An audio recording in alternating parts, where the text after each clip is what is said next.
Now let's begin. The afternoon sun cast long shadows across Riverside Park as Derek Byers watched his 5-year-old son Owen chase pigeons near the fountain. The boy's laughter carried across the grass, a sound that never failed to make Derek smile. His camera hung around his neck. He'd been shooting a photo essay on urban renewal for a magazine. But watching Owen was infinitely more rewarding than any assignment. "He's getting so fast," Harriet Wagner said, settling onto the bench beside Derek. His mother-in-law had insisted on joining them today, as she did most days lately. Ever since Gwen had gone back to work full-time at the hospital, Harriet had appointed herself the family's primary childcare solution. Derek had tried to suggest a proper daycare, but Gwen wouldn't hear of it. "Mom loves spending time with Owen," she'd said. "And it's free." Derek forced a smile. "Yeah, he's got energy to spare." Harriet stood, smoothing her floral dress. "I'll take him for ice cream." "You look tired, Derek. Just rest here." She didn't wait for his response, already calling to Owen. The boy squealed with delight at the promise of ice cream and grabbed his grandmother's hand. Derek watched them disappear toward the vendor cart on the far side of the park. He leaned back, closing his eyes for just a moment. The past few weeks had been exhausting. Late nights editing photos, early mornings with Owen, and Harriet's constant presence wearing on him. He loved Gwen deeply, but her mother was Derek Byers? He opened his eyes to find an elderly man standing before him. 70s, maybe, with silver hair and deep lines etched into his face. He wore an old cardigan despite the warm weather, and his eyes held something Derek recognized from his years of journalism, the haunted look of someone carrying terrible knowledge. "Do I know you?" Derek asked. "No, but I know her." The man glanced toward where Harriet had gone with Owen. He held out a manila envelope, his hand trembling slightly. "Check this before you let her near your boy again." Derek took the envelope automatically, its weight substantial. "Wait, what is this?" "Who are you?" "Clayton Glover. My grandson was Timothy Glover. Look it up. All of it's in there." The old man's voice cracked. "I've watched her for 30 years, waiting for justice. Couldn't get to her before. Her husband was powerful. But he's dead now, and I'm dying. Someone needs to know. Someone needs to stop her." "Stop her from what?" Derek stood, but Clayton was already walking away with surprising speed. "Hey, wait." But the old man didn't turn back. Derek stood there holding the envelope, his heart pounding. He looked toward the ice cream cart. Harriet and Owen were still in line. Whatever was in this envelope, some instinct told him not to open it here, not in public. He slid it into his camera bag just as Owen came running back, chocolate ice cream smeared across his face. "Daddy, look. Grandma got me extra sprinkles." Harriet smiled serenely, taking a seat on the bench. Every little boy deserves extra sprinkles. Derek spent the rest of the afternoon in a fog, hyper-aware of every interaction between Harriet and Owen. Had the old man been crazy? Some random conspiracy theorist? But the way Clayton had said my grandson was Timothy Glover, past tense, suggested something terrible had happened. That evening, after dinner and Owen's bedtime routine, Derek finally had a moment alone. Gwen was working a night shift at the hospital, and Harriet had returned to her apartment downtown. Derek sat at his desk in the small room he used as a home office, the manila envelope in front of him. His hands shook as he opened it. The first item was a newspaper clipping, yellowed with age. The headline read, "Third foster child dies under care of local family." The article was dated 1994, 31 years ago. Derek's eyes skimmed the text. Authorities are investigating the death of Timothy Glover, age 4, who died while in the care of foster parents Judge Richard Wagner and his wife Harriet Wagner. This marks the third child death in the Wagner household over the past 7 years. Derek's blood went cold. Wagner, Gwen's maiden name. Her father had been a judge. She'd mentioned it proudly, though he died before Derek met her. He pulled out the next document. Police reports. Multiple incidents. A girl named Sarah Newman, 6 years old, died of accidental poisoning in 1987. A boy named Miguel Marks, 7, fell down the stairs in 1990 and died from head trauma. Then Timothy Glover in 1994. Each case investigated, each ultimately ruled accidental or inconclusive. No charges filed. But there was more. Medical records, redacted but readable enough. Notes from doctors expressing concern about unusual symptoms in the children. Social workers' reports noting odd behavior from Harriet Her intense attachment to the children followed by seeming indifference. One note stood out. Mrs. Wagner appears to be medicating the child without prescription. When confronted, she became hostile and threatened to have my supervisor fired. Judge Wagner called my office the next day. Derek felt sick. He pulled out photographs, old, grainy Polaroids. They showed Harriet, younger but unmistakably her, with various children. But it was the expressions on the children's faces that made his stomach turn. They looked listless, almost drugged. One photo showed a small boy with dark circles under his eyes, sitting motionless while Harriet embraced him, her smile radiant. The final document was a handwritten letter on hospital stationery. To whoever receives this, I am dying of lung cancer. I have 3 months at most. I failed my grandson 31 years ago. I was Timothy's grandfather, the only family he had after his parents died. I put him in foster care because I was young, stupid, and overwhelmed. The Wagners seemed perfect. Judge Wagner was respected. His wife seemed loving. Timothy lasted 6 months. When I saw him 2 weeks before he died, he wasn't the same boy. He was quiet, lethargic. Harriet said he was adjusting. The system said she was doing a wonderful job. Then he was dead. Accidental overdose of cough medicine, they said. But I saw the other cases. I tried to speak up. Judge Wagner destroyed me, got me fired, blacklisted. No one would listen to a factory worker over a judge. I've compiled everything I could find over the years. 3 children dead under suspicious circumstances. Others who survived, but had medical issues afterward. The judge died 5 years ago. Harriet stopped fostering then, but I've watched her. She has a daughter. That daughter has a son now. I saw her at that park. She holds that little boy the same way she held Timothy in the photos. The same possessive grip. I'm out of time, but maybe you aren't. Please, don't let history repeat. Clayton Glover. Derek sat back, his mind reeling. This couldn't be real. Harriet was overbearing, sure, but a child murderer? Yet the evidence was compelling, multiple deaths, a pattern, medical concerns swept under the rug. He thought about Owen. About Harriet's insistence on being alone with him. The way she'd brush off Gwen's suggestions that they needed to establish boundaries. How Owen sometimes seemed unusually tired after spending days with his grandmother. Derek's journalist instincts kicked in. He needed to verify this information independently. The newspaper articles could be checked against archives. He could look up Timothy Glover's death certificate, maybe contact other families if he could find them. He also needed to be careful. If any of this was true, confronting Harriet directly could be dangerous. And Gwen. God. How could he tell Gwen that her mother might be a monster? Derek pulled out his laptop and began searching. Timothy Glover death 1994 brought up several hits. The death was real. The articles matched what was in the envelope. He searched for Sarah Newman and Miguel Marks, with the same date ranges and locations. Both cases were real. He found a forum for former foster children in the state. A thread from years ago discussed problem foster homes. Someone had mentioned the Wagner household, saying they'd been placed there briefly in 1993 and experienced weird medical issues before being moved. Another commenter said they'd heard rumors about the family, but nothing was ever proven because the husband was a judge. Derek spent hours down the rabbit hole. By 3 in the morning, he'd compiled a list of 6 children who had either died or experienced serious medical problems while in Harriet's care. The deaths stopped after Timothy Glover, possibly because the scrutiny had become too intense even for a judge to deflect. He found an obituary for Judge Richard Wagner from 2020, survived by his wife Harriet and daughter Gwen. The obituary praised his decades of distinguished service and noted he'd been a pillar of the community. Derek's phone buzzed. A text from Gwen. Just got off. Heading home. Mom wants to take Owen to the zoo tomorrow. I said yes. Love you. Derek stared at the message. Every instinct screamed at him to say no, to keep Owen away from Harriet until he understood what was happening. But if he objected without evidence, Gwen would think he was being unreasonable. She idolized her mother, saw her as a selfless woman who'd sacrificed everything for her family. He needed more proof.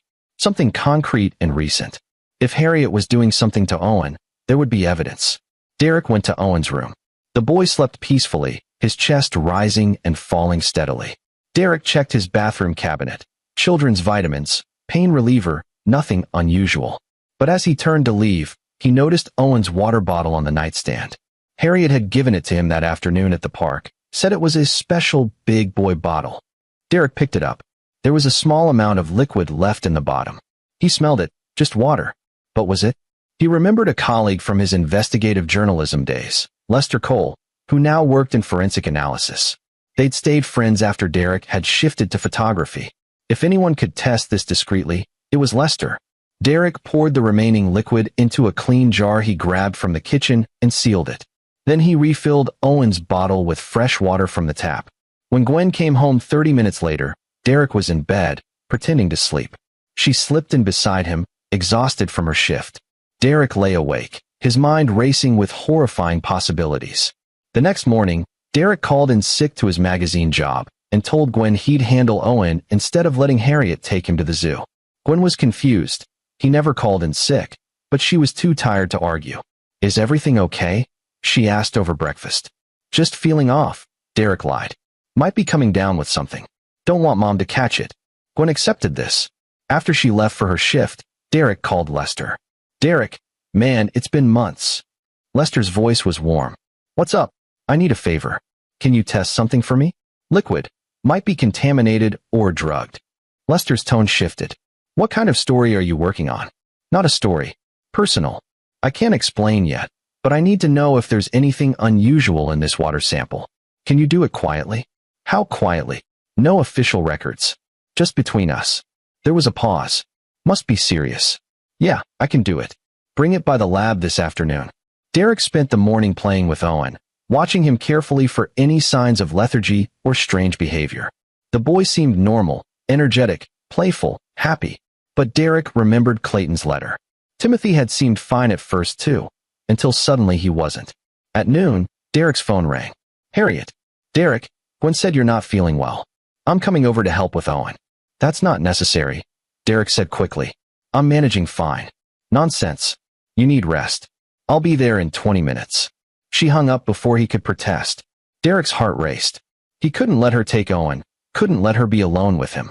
But he couldn't explain why without revealing what he knew or suspected. When Harriet arrived, Derek met her at the door. "Really, I've got this. Owen and I are having a good day." Harriet's smile didn't reach her eyes. "You look terrible. Let me take him for a few hours so you can sleep. I was going to make his favorite cookies anyway." "Grandma's here," Owen shouted, running to the door. Harriet scooped him up, and Derek saw it, the way she held him, possessive and tight. The same grip from the old Polaroids. "Actually," Derek said, thinking fast, "Owen's pediatrician called yesterday. They want to see him for a follow-up. Something about his vitamin levels from his last checkup. I was going to take him this afternoon." It was a complete lie, but Harriet's expression flickered. Just for a second, something dark passed across her face before the smile returned. "Vitamin levels? That seems unusual. What did they say was wrong?" "They didn't. Just want to check. Better safe than sorry." "Well, I'll come with you then," Harriet said. "I'm his grandmother. I should know if something's wrong." Derek was trapped. He couldn't make her leave without causing a scene, and he couldn't take Owen to a fake appointment with her in tow. He needed time to think. "You know what? Let me call them back and confirm the time," he said. "Owen, go play in your room for a minute." As Owen ran off, Harriet stepped inside, closing the door behind her. "Derek, is there something you want to tell me?" "Like what?" "You've been acting strange. Yesterday at the park, after that old man approached you." "What did he want?" Derek's blood froze.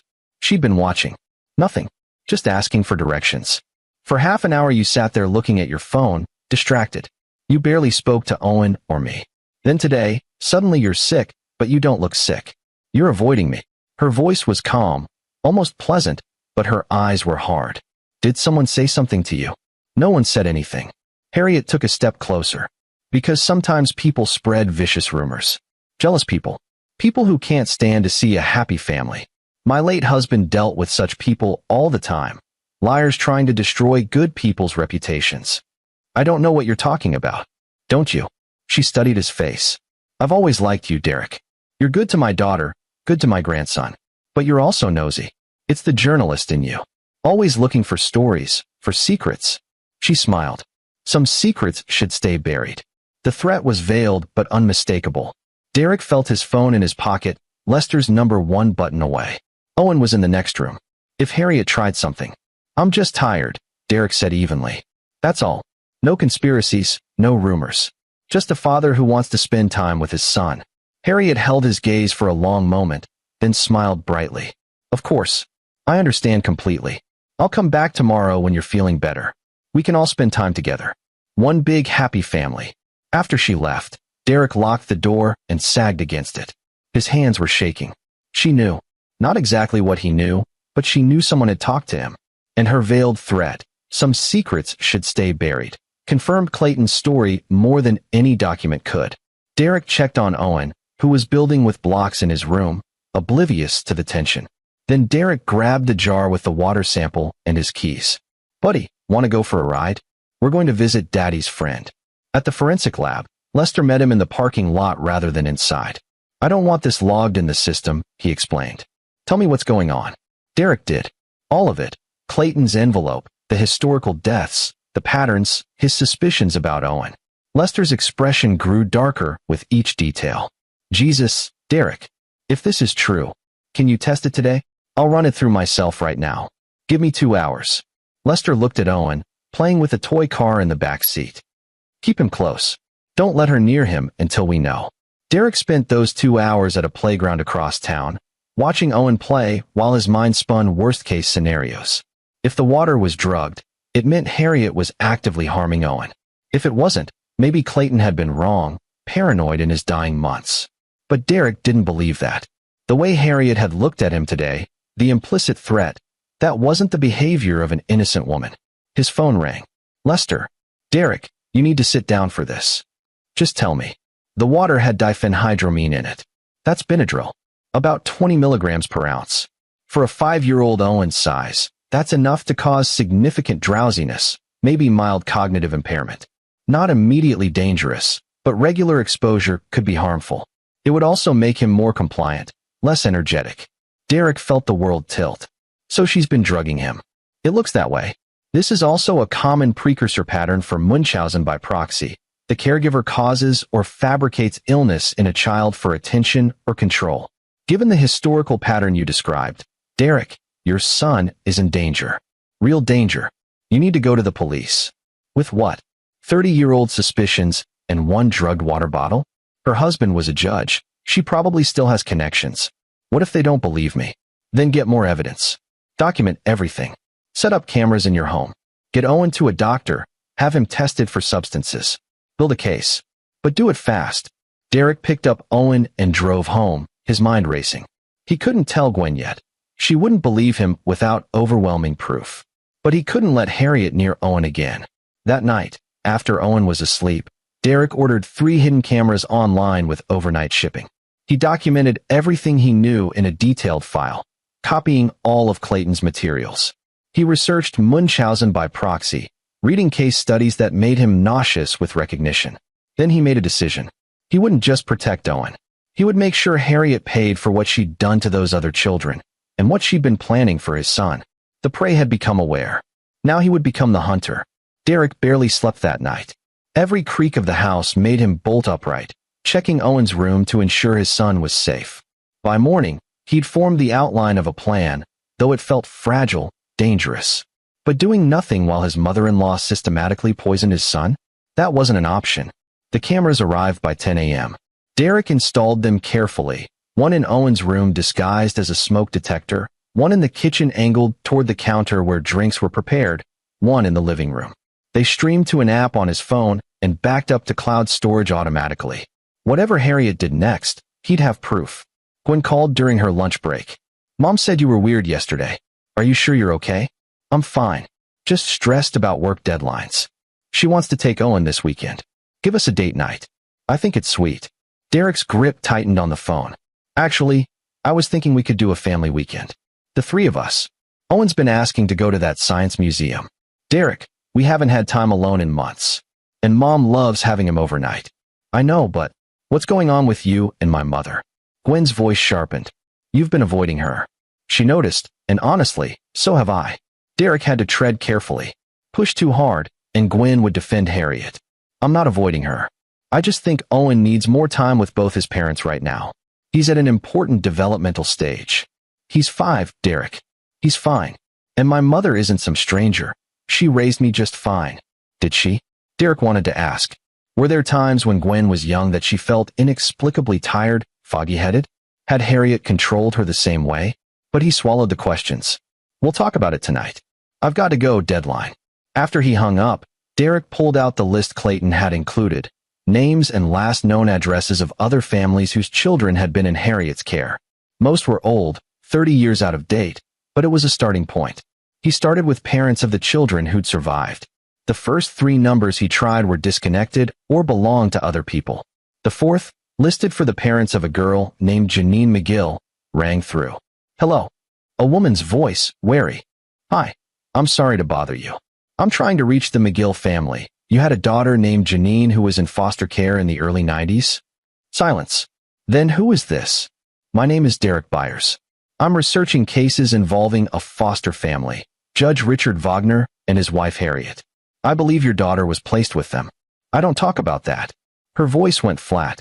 Please. I have a son. Harriet is his grandmother. I think she's hurting him. Another long silence. If you're smart, you'll take your boy and run. Far away. Don't let her near him. What happened to Janine? She was with them for 4 months in 1992. She was 8, healthy when she went in. When we got her back, she had seizures. The doctors couldn't explain it. No prior history, no head trauma. The seizures stopped about 6 months after leaving that house. Her voice cracked. But the damage was done. Janine's 37 now, still has problems. Memory issues, cognitive difficulties. The doctors said it was like she'd been exposed to toxic levels of some substance, but they could never prove it. Derek's stomach churned. Did you try to report it? Of course we did. You know what happened? Judge Wagner called my husband's employer. My husband lost his job. We had 2 other kids to feed. The message was clear. Shut up or lose everything. So we did. We shut up. Bitterness dripped from her words. I've lived with that shame for 30 years. I'm going to stop her, Derek said. But I need help. Would you be willing to testify if I can build a case? Testify to what? It happened 3 decades ago. The judge is dead. And no one cared then. Why would they care now?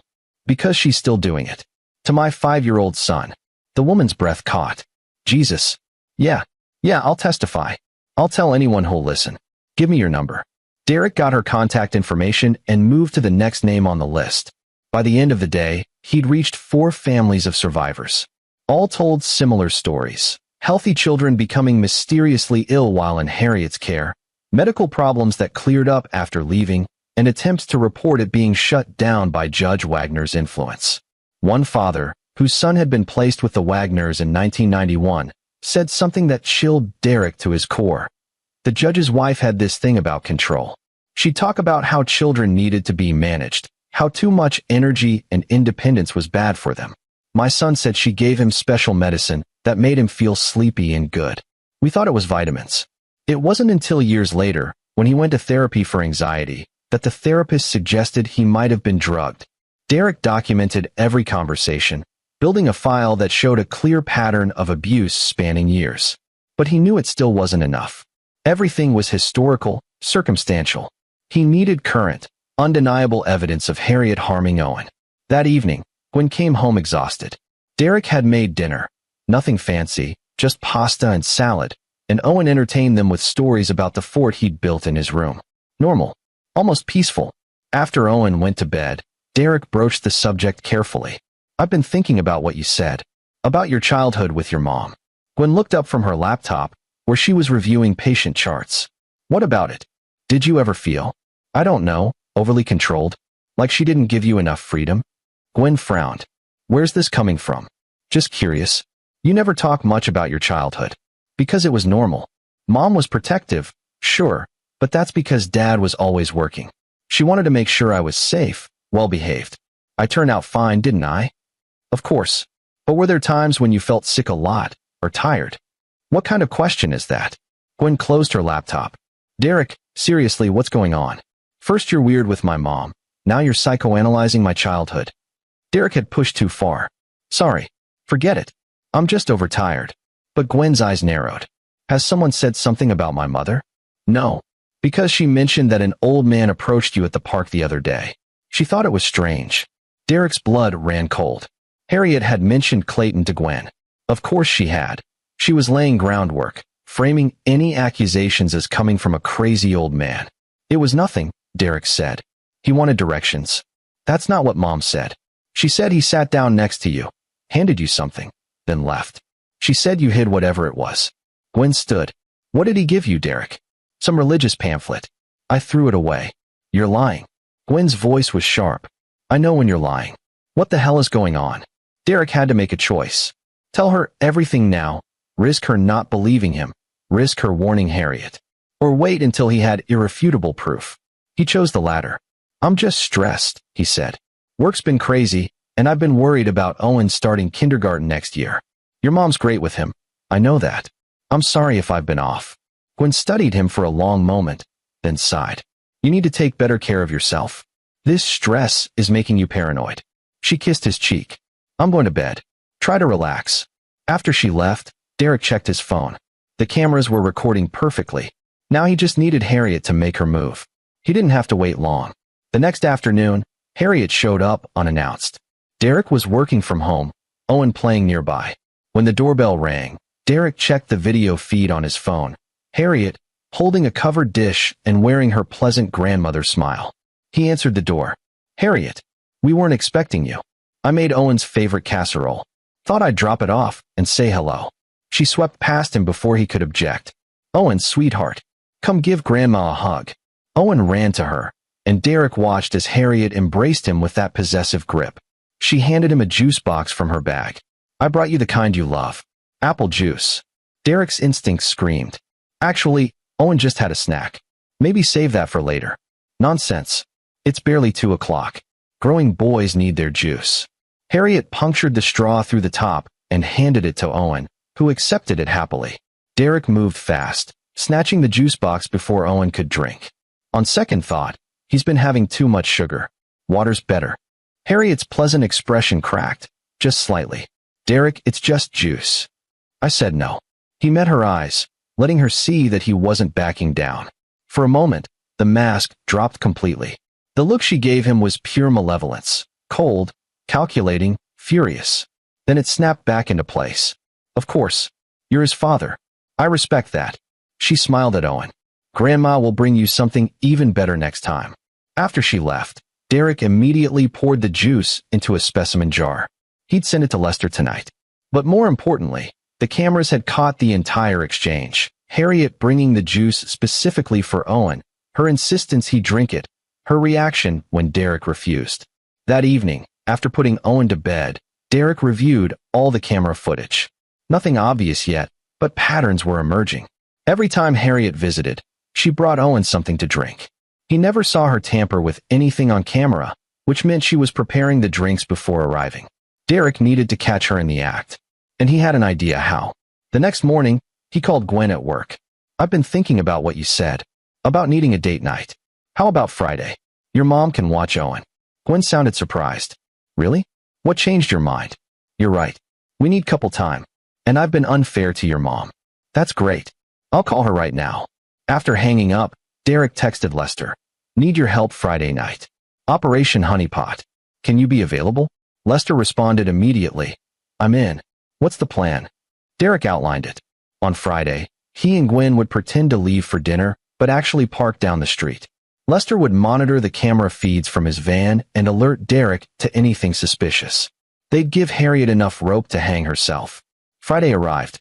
Derek had installed 2 additional cameras, one hidden in Owen's bathroom, one in the pantry where drinks were stored. Every angle covered. Harriet arrived at 6, beaming. You two have a wonderful time. Owen and I will have such fun, won't we? Owen hugged them goodbye, and Derek felt a pang of guilt for using his son as bait. But he'd be watching every second. At the first sign of danger, he'd be back inside. He and Gwen drove around the corner and parked. I forgot my wallet, Derek said. Let me run back quick. Derek, we're literally 2 blocks away. I'll be 2 minutes. He jogged back to the house, but instead of going inside, he circled to the side yard where he could see into the kitchen window. He pulled out his phone and opened the camera feeds. Lester called.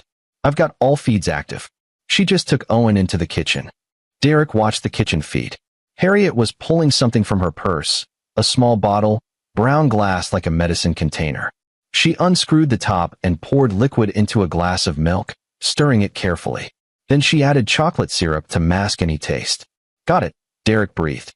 She's drugging the milk right now. I'm recording everything, Lester confirmed. Harriet called out sweetly. Owen, come have your special bedtime milk early. Grandma made it extra chocolatey. Derek's heart raced.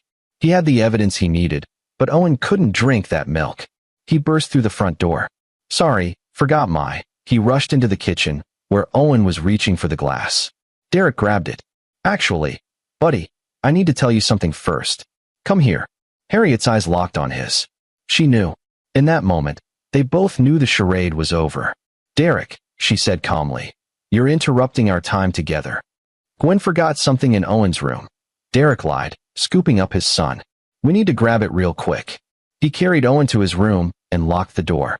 His phone buzzed. Lester. Police are en route. I called them. ETA 5 minutes. Keep Owen secure. Derek heard footsteps in the hallway. Then Harriet's voice, no longer sweet. Open the door, Derek. We'll be out in a minute. Open the door. Her voice was a whip crack, all pretense gone. Owen looked scared. Daddy, what's wrong with Grandma? Nothing, buddy. We're just playing a game. Derek held his son close, listening to Harriet pace outside the door. His phone showed the camera feeds. She'd gone back to the kitchen and was frantically pouring out the milk, trying to destroy evidence. Too late. It was all recorded. Sirens wailed in the distance. Growing closer, Harriet's footsteps thundered back down the hall. What did you do? She pounded on the door. What did you do? The doorbell rang. Police, announcing themselves. Derek heard scuffling, Harriet's voice raised in protest. Then Gwen's car screeching into the driveway. She'd heard the sirens. Derek unlocked the door and emerged with Owen. 2 officers had Harriet restrained in the living room. She'd transformed, face twisted in rage, nothing grandmother-like about her now. He's lying, she screamed as they cuffed her. He's a paranoid junkie. Check him, not me. I've done nothing wrong. Gwen stood frozen in the doorway, face white. Derek? What's happening? I'll explain everything, Derek said quietly. But first, Owen needs to be checked by a doctor. She's been drugging him. What? Gwen looked between him and her mother. That's insane. Mom, tell them. She's been poisoning him, Derek said, holding up his phone with the video cued. I have proof. The lead officer took Derek's phone. They watched the footage of Harriet adding substance to Owen's milk. The officer's expression hardened. Ma'am, you're under arrest for child endangerment and attempted poisoning. No. Harriet lunged against the officer's grip, her face contorted. He doesn't understand. The boy needs to be controlled. They all need to be controlled. Too much energy, too much noise. Children should be calm, manageable, mind to shape. Spittle flew from her lips. I kept them safe. I kept them perfect. The mask had shattered completely. This was who Harriet truly was. Gwen sank onto the couch, trembling. Mom. But Harriet wasn't done. You were perfect too, Gwenny. Until you grew up and stopped needing me. But Owen, he still needs his grandma. He still needs my special care. And you're taking him away. You're all taking him away. The officers dragged her toward the door. She thrashed, screaming obscenities. I'll destroy you. Just like Richard destroyed anyone who questioned us. You'll lose everything. Then she was gone, loaded into a patrol car, still shrieking threats. The house fell silent except for Owen's whimpering. Derek held him tight. It's okay, buddy. You're safe now. Gwen looked up at Derek, tears streaming down her face. Tell me everything. He did. The hospital confirmed what Derek suspected. Owen had elevated levels of diphenhydramine and traces of other sedatives in his system. The doctor, a woman named Dr. Doris Baxter, sat with Derek and Gwen in a private consultation room, while Owen played with toys in the adjoining waiting area under a nurse's supervision. Your son has been systematically medicated over what appears to be several months, Dr. Baxter explained, her voice gentle but firm. The levels aren't immediately dangerous. Whoever was doing this knew enough to keep it sublethal. But long-term exposure could cause developmental delays, cognitive issues, and addiction. Gwen had been silent since they'd arrived at the hospital. Now she spoke, her voice hollow. How long until he's clear? The substances should flush from his system within a few days.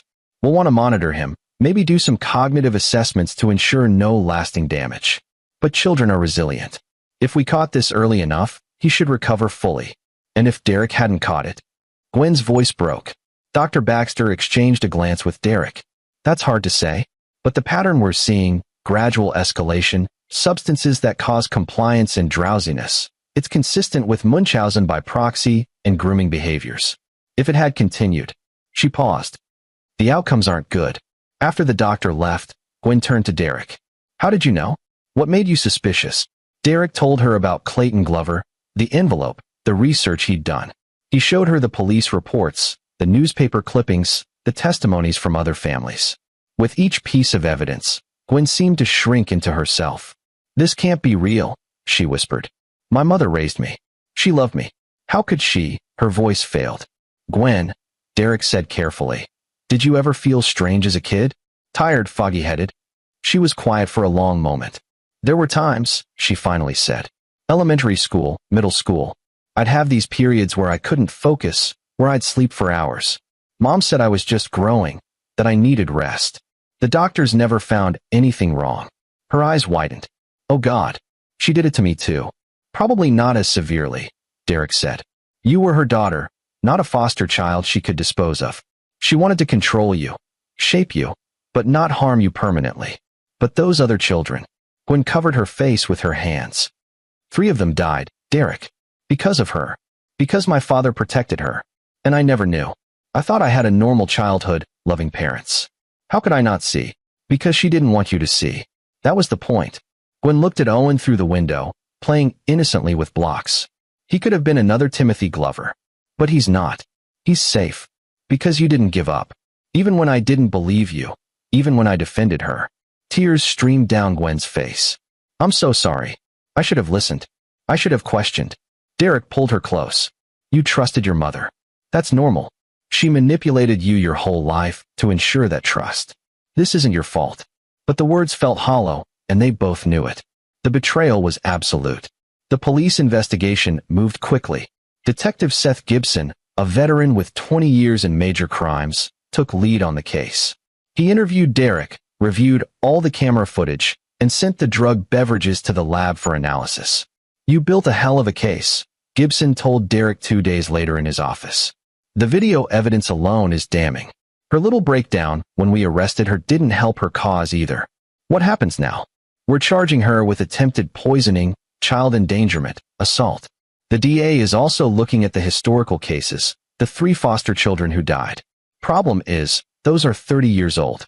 Physical evidence is gone, witnesses are scarce, and her husband's dead. But there's a pattern. Multiple families willing to testify. Which helps, but proving murder after 3 decades is tough.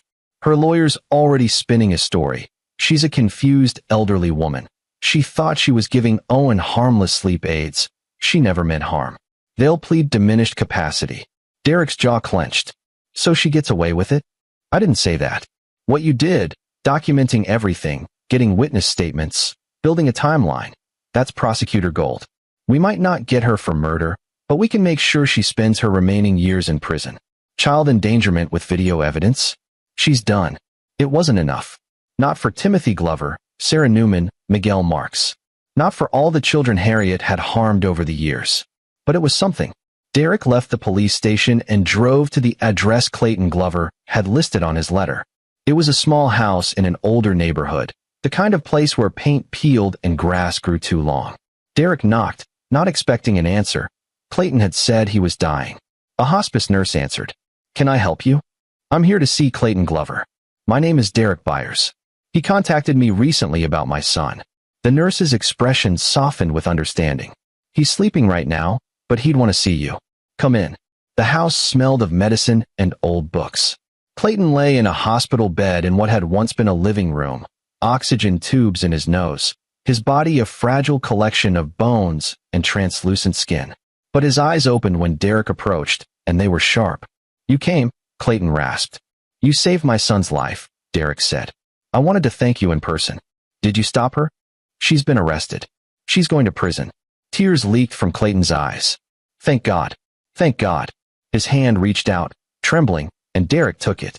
Timothy can rest now. All of them can rest. I'm sorry it took so long. Sorry your grandson didn't get justice sooner. But he got it. That's what matters. Clayton's grip tightened weakly. Promise me something. Those other families, the ones whose children died, Promise you'll make sure they know. That someone finally listened. That their children mattered. I promise. Clayton closed his eyes, a small smile on his face. Good. Good. My grandson was 4 years old. Loved dinosaurs. Loved to laugh. Don't let them forget that. Don't let him just be a victim. He was a real little boy. I won't forget, Derek said. None of them will be forgotten. He stayed until Clayton fell back asleep, then left contact information with the nurse. A week later, she called to tell him Clayton had passed peacefully in his sleep. At the funeral, small, just Derek, Lester, and a few of Clayton's neighbors, Derek gave a eulogy about a grandfather who'd never given up seeking justice for his grandson. About a man who'd saved another child from the same fate. The trial was scheduled for 6 months out, giving the prosecution time to build their case. During that time, Derek threw himself into contacting every family connected to Harriet's past. He found 8 families total, 3 whose children had died, 5 whose children had survived but suffered lasting effects. He compiled their stories into a comprehensive document that read like a horror novel. Decades of abuse, covered up by a powerful judge, enabled by a system that valued reputation over children's safety. One story stood out. A woman named Joan Price, whose daughter Rhonda had been fostered by the Wagners in 1989. Rhonda had been 6 years old, placed in care after Joan's husband died, and she'd had a breakdown. I only intended it to be temporary, Joan told Derek over the phone. Just 3 months while I got back on my feet. But when I went to pick up Rhonda, she didn't recognize me. She just stared at me with these blank eyes, like she was looking through me. What happened? The Wagners said she'd adjusted so well that being removed would traumatize her. They petitioned to extend the foster period. Judge Wagner expedited it. I fought, but I was a mess. No job, history of depression. Who was the court going to believe? A grieving widow or a respected judge and his wife? How did you get her back? I didn't, not really. She stayed with them for 2 years. By the time I finally got custody back, she'd changed completely. Quiet, withdrawn, afraid of everything. She's 41 now, been in therapy most of her life. She can't maintain relationships, can't hold jobs. The doctors say she has PTSD, but she can't remember much of what happened in that house. Her brain blocked it out. Derek arranged for all 8 families to meet with the prosecution. The DA, a sharp woman named Marissa Snell, listened to every story and grew more determined with each one. I'm adding charges, she told Derek after the last interview. Pattern of child abuse, criminal conspiracy with her late husband to obstruct justice. We're going after her with everything. The media caught wind of the story. Respected judge's widow accused of decades of child abuse. Local news picked it up first, then state outlets. Derek gave a carefully worded interview explaining how his investigative journalism background had helped him uncover the truth. I'm just a father who got lucky, he told the reporter. Clayton Glover is the real hero. He never stopped fighting for his grandson, even when everyone told him to give up. The public response was overwhelming. Other former foster children came forward with stories about the Wagner household. Some hadn't been drugged, but remembered Harriet's controlling behavior, her obsession with compliance, the way she talked about children like they were objects to be managed. A support group formed, Survivors of Harriet's Abuse and Families of Victims. Derek attended the first meeting, held in a church basement, and was stunned by how many people filled the room. 30, 40 people, all connected by Harriet Wagner's cruelty. Joan Price stood and addressed the group.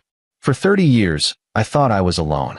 I thought I was crazy for believing something terrible had happened to my daughter. But now I know, we all know, that we were right. That woman destroyed lives systematically, and her husband made sure no one could stop her. Others shared their stories. A man named Jerry Hardy, who'd been fostered by the Wagners in 1991 at age 9. She told me I was broken, that I needed to be fixed. She'd give me medicine that made me sleep for hours. When I tried to tell my social worker, Mrs. Wagner said I was lying for attention. The judge backed her up. No one believed a troubled foster kid over them. Each story added to the mosaic of abuse. Harriet hadn't just drugged children. She'd psychologically tortured them, convinced them they were defective and needed her help to be normal. She'd isolated them from other adults who might notice. She'd weaponized the system against them. And Judge Richard Wagner had been her accomplice every step of the way, using his position to bury complaints, intimidate witnesses, and protect his wife's secret. Gwen attended one of the support group meetings with Derek. She sat in the back, listening as person after person described how Harriet had harmed them. When Joan Price mentioned Rhonda's blank stare, Gwen flinched. After the meeting, Joan approached her. "You're the daughter, aren't you?" Gwen nodded, unable to speak. "It's not your fault," Joan said. "You were a child too. She manipulated you just like she manipulated all of us." "I should have known," Gwen whispered. "I should have seen." "How?" Joan's voice was firm. "You loved your mother. That's normal. She was supposed to love you back, to protect you. Instead, she used that love to control you. That's on her, not you." But Gwen struggled with the guilt. In therapy sessions Derek insisted they attend, she talked about growing up in a house where nothing was ever quite right, where her mother's moods dictated everything, where she'd learned to be quiet and compliant to avoid conflict. "I thought that was normal," she told their therapist, Dr. Suzanne McConnell. "I thought all families were like that. My dad was strict but fair. My mom was intense. But I convinced myself it was love." "Your mother conditioned you from birth," Dr. McConnell explained. "She needed you to be dependent, to not question her. That conditioning runs deep. Recognizing it now, as an adult, is actually a sign of tremendous strength." Gwen looked at Derek. "You saved our son. If you hadn't been suspicious, if you just accepted my reassurances." "Don't think about what-ifs," Derek said. "Owen's safe. That's what matters." But the what-ifs haunted both of them. Owen, meanwhile, was recovering well. After the drugs cleared his system, his natural energy returned. He was brighter, more engaged, more himself. But he had nightmares sometimes, dreams of his grandmother holding him too tight, giving him special drinks. Dr. Baxter recommended a child psychologist who specialized in abuse cases. Owen's therapist, a kind man named Andrew Herring, used play therapy to help Owen process what had happened. "He's resilient," Andrew told them after several sessions. "He knows Grandma did something wrong, but he doesn't fully understand the scope. That's actually good. He's too young to carry that weight. As he grows, we'll help him process it age-appropriately." "Will he remember?" Gwen asked. "Some. But memories from age 5 are often fragmented. What's more important is that he feels safe now, that he knows his parents protected him. That foundation will serve him well." Derek threw himself into preparing for the trial. He organized evidence, coordinated with witnesses, and worked closely with Marissa Snell to ensure nothing was missed. Lester helped authenticate the video footage and provided expert testimony about the substances found in Owen's system. 6 months after Harriet's arrest, the trial began. The courtroom was packed. Families of victims filled the gallery. Media lined the walls.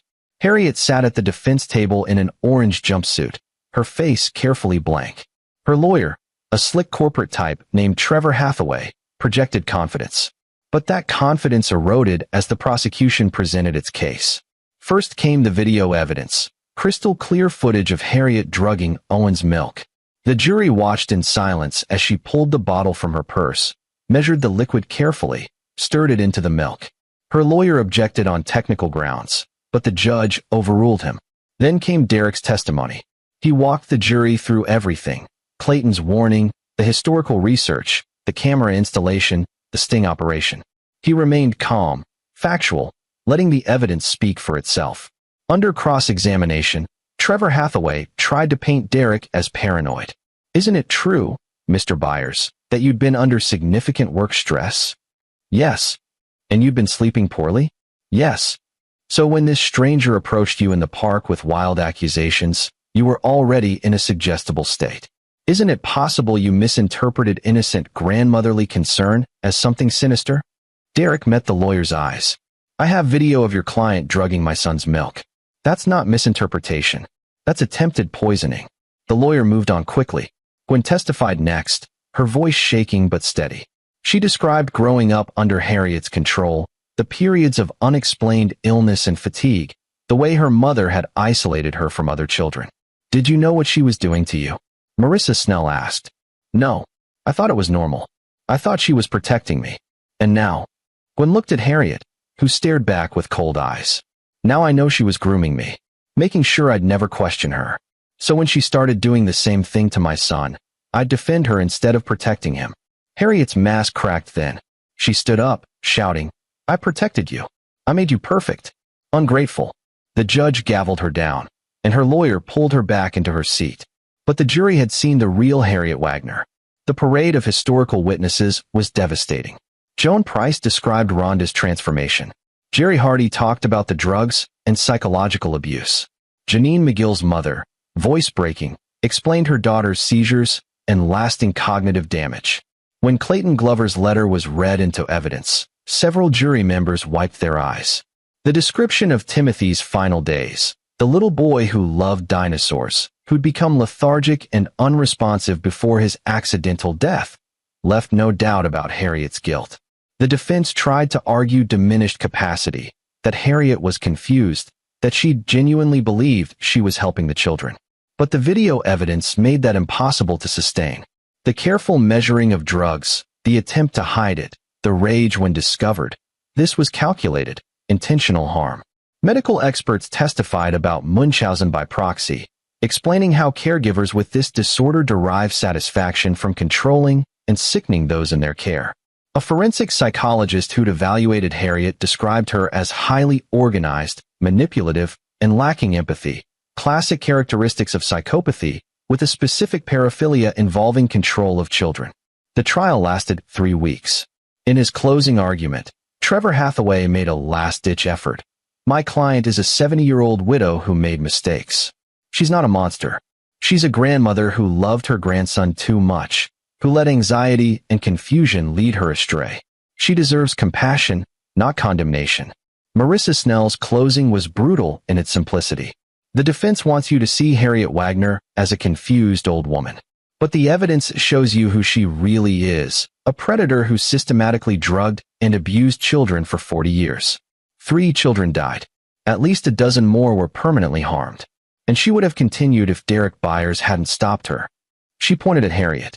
That woman is a serial child abuser who used her husband's power to evade justice for decades. It ends now. You can end it by finding her guilty. The jury deliberated for 6 hours. When they returned, the verdict was unanimous on all counts. Guilty of attempted poisoning, guilty of child endangerment, guilty of assault, guilty of criminal conspiracy. Harriet showed no emotion as the verdict was read. But as she was let out of the courtroom, she turned to look at Derek. Her smile was cold, triumphant. You think you've won, she said clearly. But I already had him. For months, I shaped him. That's inside him now. Forever. Derek felt ice in his veins, but he didn't look away. He's 5 years old. He'll grow up knowing you failed. That's your real legacy, failure and prison. Harriet's smile faltered as the deputies pulled her away. Sentencing came 2 weeks later. The judge, an older woman named Carla Farley who'd clearly read every page of testimony, was merciless. Mrs. Wagner, in my 30 years on the bench, I've rarely encountered evil as calculating and sustained as yours. You exploited the most vulnerable members of our society, children in need of protection and love. You betrayed every ideal of caregiving. You corrupted the justice system through your husband's position. And when finally caught, you showed no remorse. She leaned forward. You are 71 years old. The state would typically show leniency for age. But your crimes spanned decades and affected countless lives. Therefore, I sentence you to 40 years in prison, 20 for child endangerment, 20 for attempted poisoning, to run consecutively. You will spend the rest of your natural life incarcerated. May God have mercy on your soul, because this court has none. 40 years. Harriet would die in prison. There would be no parole, no early release. Justice, delayed by 3 decades, had finally arrived. As they left the courthouse, Derek was surrounded by families of victims. Joan Price hugged him. Thank you. Thank you for giving my daughter closure. For giving all of us closure. Jerry Hardy shook his hand. You're a hero, man. You saved your kid and got justice for all of us. But Derek didn't feel like a hero. He felt exhausted, wrung out. All he wanted was to go home to his family. Gwen was waiting in the parking lot with Owen. The boy ran to Derek, who scooped him up. Is it over, Daddy? It's over, buddy. So Grandma can't hurt anyone anymore? Never again. Owen hugged him tight. Good. I like you and Mommy protecting me better. Gwen wrapped her arms around both of them. Let's go home. That night, after Owen was asleep, Derek and Gwen sat on their back porch, holding hands in silence. The weight of the past 6 months pressed down on them. The fear, the investigation, the trial, The revelations about Gwen's childhood. I've been thinking about what she said. Gwen finally spoke. About already shaping Owen. Do you think? No, Derek said firmly. He's going to be fine. Kids are resilient, remember? And he has us, parents who will actually protect him, support him, let him be himself. He'll grow up strong and healthy. I hope so. She leaned against him. I can't believe I brought that monster into our home, into our son's life. You didn't know. I should have. A mother should know. Gwen, look at me. Derek turned her face toward his. You were raised by a master manipulator who spent your entire childhood conditioning you to accept her control. The fact that you got out, that you built your own life, had your own family, that's incredible. You broke her cycle. Give yourself credit for that. Tears slipped down Gwen's cheeks. I just keep thinking about those other children. The ones who died. If I'd questioned her sooner, if I'd noticed. You can't think that way. You were a victim too. And now you're a survivor. We both are. Our family is. They sat in silence for a while, processing everything. Finally, Gwen said, what happens now? Now we heal. We raise Owen. We move forward. Derek squeezed her hand. We make sure he knows how much he's loved. And we make sure no child ever has to go through what he did, what you did, what all those other kids did. How do we do that? Derek had been thinking about this. I'm going to write about it. The whole story, Clayton's persistence, the investigation, the trial. Put it out there so people recognize the warning signs. So predators like your mother can't hide behind respectability anymore. And I'm going to volunteer, Gwen said. With foster care organizations, child protection services. Use my medical background to help. Make sure kids like Rhonda and Timothy have someone watching out for them. We turn this horror into something positive. Yeah. Gwen nodded. We do. 6 months after the trial, Derek's article was published as a major feature in a prominent journalism magazine. The Grandmother Who Wasn't. How One Man Uncovered Decades of Child Abuse. It went viral, spawned dozens of follow-up articles, and led to policy changes in the foster care system. Several states implemented new protocols for monitoring foster families, especially those with powerful connections. Medical professionals received training on recognizing Munchausen by proxy. And importantly, Clayton Glover's name became synonymous with the importance of never giving up on seeking justice. Derek established a scholarship fund in Timothy Glover's name for children who'd survived abuse in foster care. Joan Price, Jerry Hardy, and other survivors became advocates, speaking at conferences and helping draft legislation to protect vulnerable children. Gwen kept her promise too. She joined the board of a child protection nonprofit and used her connections at the hospital to establish a specialized clinic for children in foster care, free comprehensive medical exams that looked for signs of abuse and neglect. Owen thrived. By his 7th birthday, he was a happy, confident kid with lots of friends and a passion for dinosaurs, which Derek suspected was partially inspired by his commitment to honoring Timothy Glover's memory. The nightmares had faded. The trauma was still there, would always be part of his story, but it didn't define him. One evening, as Derek tucked Owen into bed, his son asked, Daddy, why was Grandma bad to kids? Derek had known this question would come eventually. He'd prepared for it. Sometimes people's brains don't work right. They feel things differently than other people. Your grandmother's brain told her that controlling people made her feel good. She didn't see children as people with their own thoughts and feelings. She saw them as things she could shape. That's sad. Yeah, buddy, it is. Sad for her, and sad for all the kids she hurt. I'm glad you stopped her. Me too. But you know what? The real hero was an old man named Clayton who never gave up on finding justice for his grandson. He saved you by warning me. I wish I could thank him. He knows. Wherever he is, he knows. Derek kissed Owen's forehead. Get some sleep. School tomorrow. As he left the room, Owen called out, Daddy? I love you. I love you too, buddy. More than you know. Derek found Gwen in their room, looking at a photo album. Old pictures of her childhood, birthday parties, school events, family vacations. In many, Harriet hovered close, her hand on young Gwen's shoulder, her smile just a little too possessive. I'm throwing these away, Gwen said. I don't want them anymore. You sure? They're part of your history. Bad history. She closed the album. I want to remember the good parts of my childhood. Time with my dad, friends from school, teachers who cared. But her? I'm done carrying her with me. Derek understood. Some people deserve to be forgotten. I got a call today, Gwen said. From Rhonda, Joan's daughter. She's been in intensive therapy, working through her trauma. She wanted to thank us for helping her mother finally get justice. She said it's like a weight lifted, knowing her abuser is in prison, knowing people believe what happened to her. That's good. She also said something interesting. She's thinking about writing her own story, helping other survivors, turning her pain into purpose. Gwen looked up at Derek. That's what we're all doing, isn't it? Turning the pain into something meaningful. That's all we can do. We can't change what happened, but we can make sure it counts for something. 2 years later, Derek received a letter. It was from a corrections officer at the women's prison where Harriet was incarcerated. Thought you'd want to know, Harriet Wagner died yesterday. Heart attack in her cell. She was 73. Died alone, which is fitting. Derek felt nothing. No satisfaction, no relief, no sadness. Just a kind of emptiness where Harriet Wagner had once occupied mental space. He showed the letter to Gwen, who read it and set it down. Good, she said simply. They didn't tell Owen right away. When they finally did, months later and age-appropriately, he processed it like kids do, with a simple acceptance that bad people who hurt others eventually face consequences. Is it weird that I don't feel sad? Owen asked. Not at all, Derek assured him. You're allowed to feel however you feel. I mostly feel glad that other kids are safe now. That's exactly the right way to feel, buddy.